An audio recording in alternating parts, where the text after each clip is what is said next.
Active listening. In this concept video, we're going to go over the 4 parts of the active listening process, which is attending, understanding, remembering, and evaluating. We'll also do an exam prep and a reflection question. Step 1, attending. Attending is the process of willfully perceiving and focusing on a message known as mindfulness. So, one of the things that make poor listeners is that it's really hard for them to keep their mind from wandering. So this is part of that skill building process, is actually noticing when your mind is drifting and actively bringing it back so you'll pay attention. That is what a strong communicator, strong listener does. And the reason why, though, just so we understand why this happens, a lot of times it's not because we are having any ill will or are not wanting to listen. It's just that our brains work so fast. So humans, we can only speak 120 to about 150 words a minute, whereas our brains can actually process up to 400 to 800 words a minute, which is insane. But that's why sometimes you'll start listening to somebody and your brain already has figured out, or thinks it's already figured out, the rest of what they're going to say. So then you just kind of stop listening. But that's a habit we have to try to break, because that makes us not be able to actually hear everything that someone has to say. And if you've ever had someone who tries to finish your sentences or makes you feel like you're like, oh yeah, I know what you mean, and you're like, you didn't even hear what I said. Those are those things that we do to people without realizing it, when we just believe we already know what they have to say.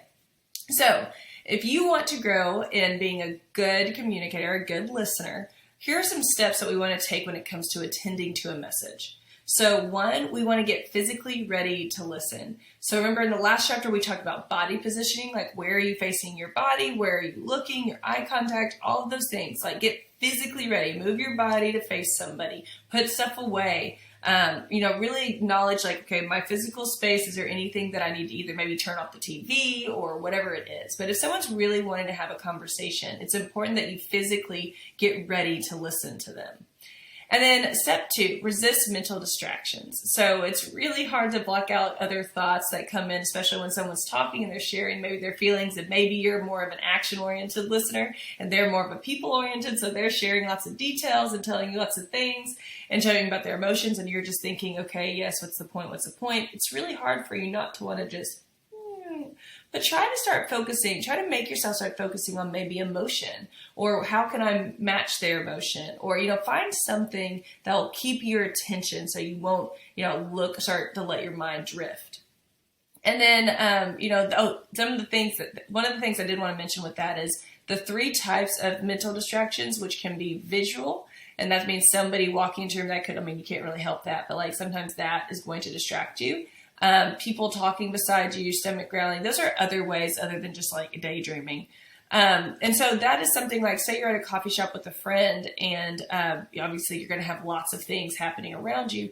Do your best to try to, think, ignore all the visual stimuli, focus on the person, try to ignore someone talking to you. And, one of the things I think is good is if you can't, tell the person. Don't just act like it and be it's good to say, actually, hey, sorry, I can't focus, or I'm trying really hard, but they're this person keeps talking, So that's another thing. Also, try to ignore, if you're actually, you're physically, your stomach's growling, then, there's a point that you can't listen anymore. So you have to be hey, I gotta let you know, I gotta get up or something.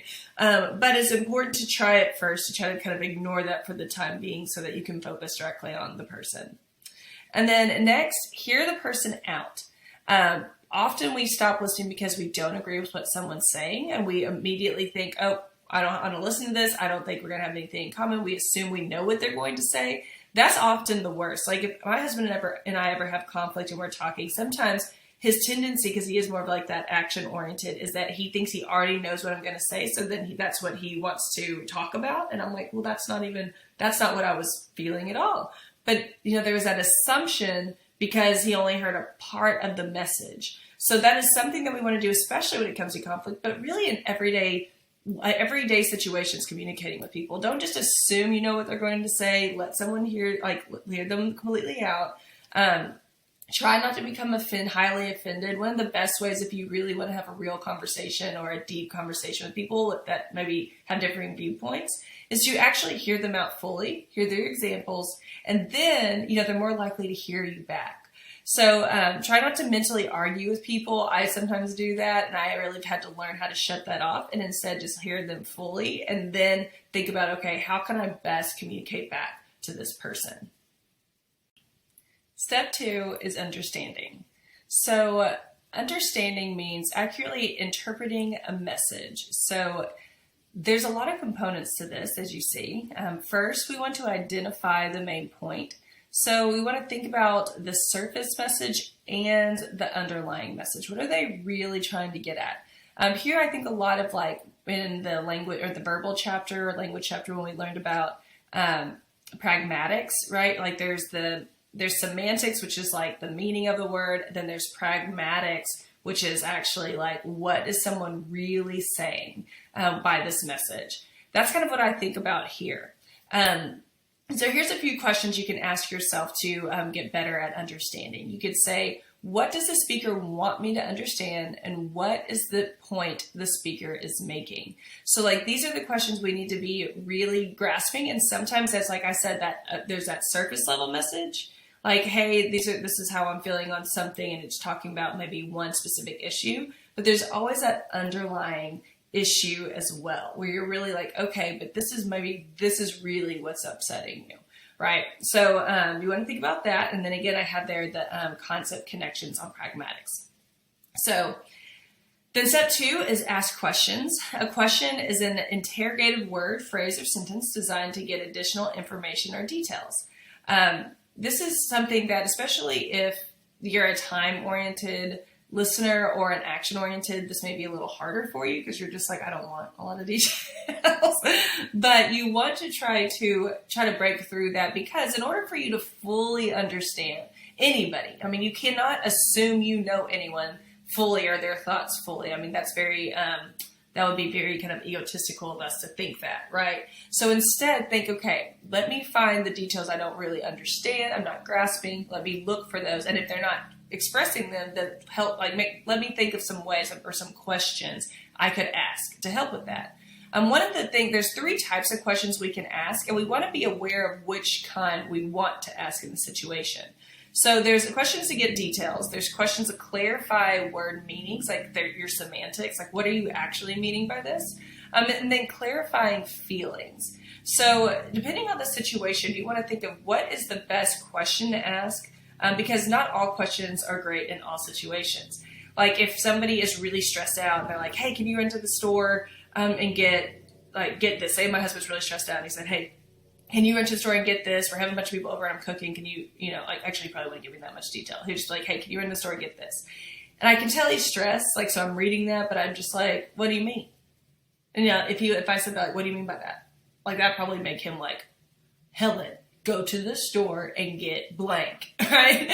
But really maybe a good question would just be like, okay, how much? Or can you clarify exactly like the brand or whatever you mean? Since I don't want to, I want to make sure I don't mess up and get the wrong thing.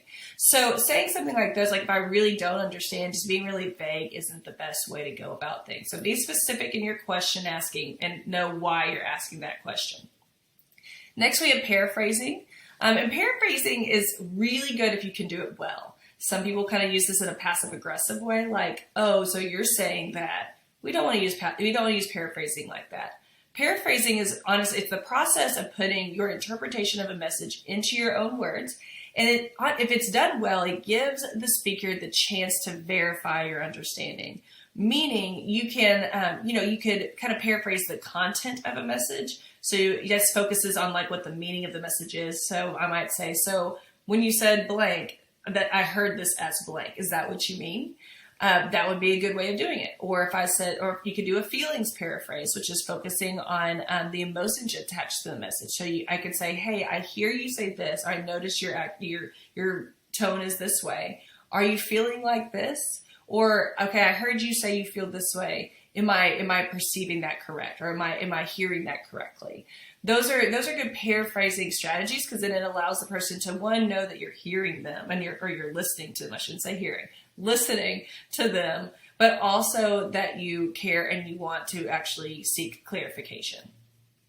All right, and then finally, empathize. So empathizing is intellectually identifying or vicariously experiencing the feelings or attitudes of another.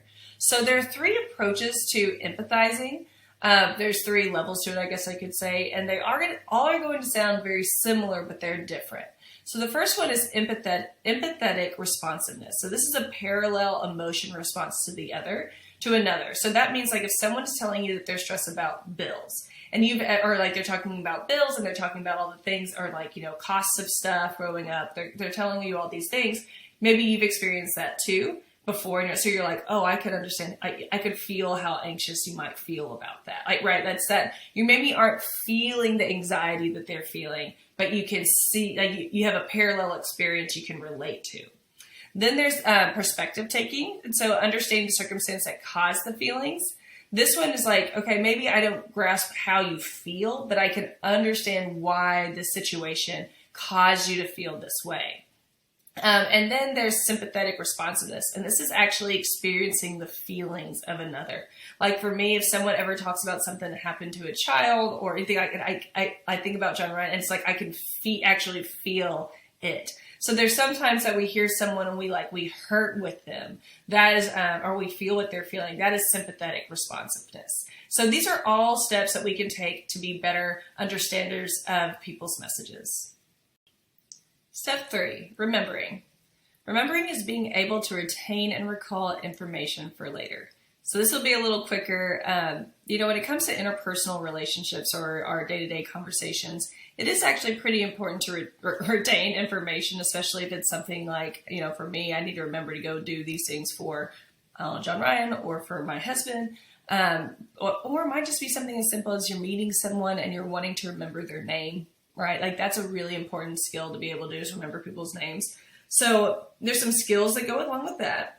You also want to do this for right now in classes. Like what you're doing right now this is part of what I'm trying to get you to do. So you learn how to be a good listener and you learn how to remember the content that you're hearing or that you're listening to. And then there's also the idea of like this is important for workspace or career goals in the future. So here's 3 different ways you can better your remembering skills. And first, this is repeat the information. I know this seems very simple, but it's one of the best tactics that people can do. Repetition or saying something aloud or mentally and rehearsing it several times is what is going to help you. Like if you're getting ready to deliver a speech, you need to repeat the information to yourself over and over and over until you feel comfortable with it. That helps your brain. You're also going to immediately want to repeat information to yourself mentally or orally. So like if it's class, maybe like that night, re-go over your notes. Or, if it is a situation where you're trying to remember people's names, you might in your head immediately say, Sarah, Sarah, Sarah, Sarah, Sarah. Like you say their name over and over so you can remember it. Okay, so next we have construct mnemonics. So if you're one of those people that loves mnemonic devices, meaning like maybe like one of the most popular ways is to do like the first letter, right? Those are mnemonic devices are like a word that you create to help you remember short statements or longer information. So if that's like your thing, you do it. I never really loved mnemonic devices because I would forget the mnemonic device. But like my best friend Holly, she lived off mnemonic devices. So that's helpful for you. This could be really helpful with schoolwork. So then step 4, take notes. This may not be appropriate for interpersonal communication. So like, if your friend's telling you like a story about their lives, maybe not like, let me take notes on this. But something you could do is maybe if it's something important that you're wanting to remember, maybe you could have something in your phone or like a notebook or something where you are taking bullet point notes. That might be a good option. But especially with class, note taking is the number one best skill that a student can learn for success. I also take a lot of note taking for my job. I mean, I do so many different things that I have like a whole list, like not just a to-do list, but like a remember list, things I want to do in the future list. I have so many lists of different notes that I take that are just bullet point, but it's stuff that I want to remember for future things with my career. Our last step is evaluating. And evaluating is the process of critically analyzing a message to determine its truthfulness, utility, and trustworthiness. So anytime that we're taking in content, we need to be thinking about separating facts from inferences. Facts are statements whose accuracy is verified to be true, whereas inferences are our own assertions based on facts that are presented. So it's basically like, is it fact or feeling? So like, I feel like it's this way, or this is actually this way. So this is important because sometimes inferences can be false because they're based on our perceptions, and we know that our perceptions are not always reality. So this is something like a people-oriented listener sometimes can struggle with, or a content-oriented, because sometimes we can just like look at, like what is the person feeling, or maybe we miss some of the facts because we're focusing on other details. So you want to make sure you're looking at, what are all the facts, what are the inferences, and be able to differentiate between those two. And then step 2, probe for information. So encourage speakers to delve deeper into a topic to truly evaluate the message critically. I do this a lot when people are sharing their feelings about something, not to disregard their feelings, but just so I'm like, okay, let's really look at this. So why do you think that's how you feel? Like, why do you think that? And this is something, especially when you think about, or like if somebody's talking to me about maybe as like situational versus dispositional attribution. I had a friend who's like kind of used to always talk about something that someone was doing to her and how she would always take that like, oh, they're doing it to me. And so I would evaluate that and go, okay, let me hear you. I wouldn't tell her she was wrong, but I would listen fully. And then I would say, okay, let's look a little deeper into this. And I would just ask a few questions here and there just to encourage her to delve a little deeper into it. And then often we found that maybe someone wasn't really doing it to you. Maybe there's a different way of looking at this. So these are 2 ways that you can evaluate messages so that you can make sure that you have complete understanding.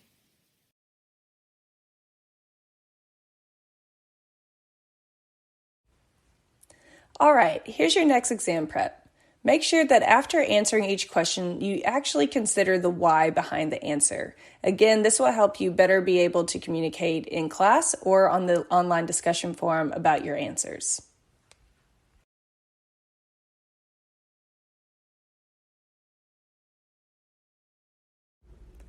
Now for your reflection question. Which active listening step do you struggle with the most and why? Be sure to answer this on your note-taking guide.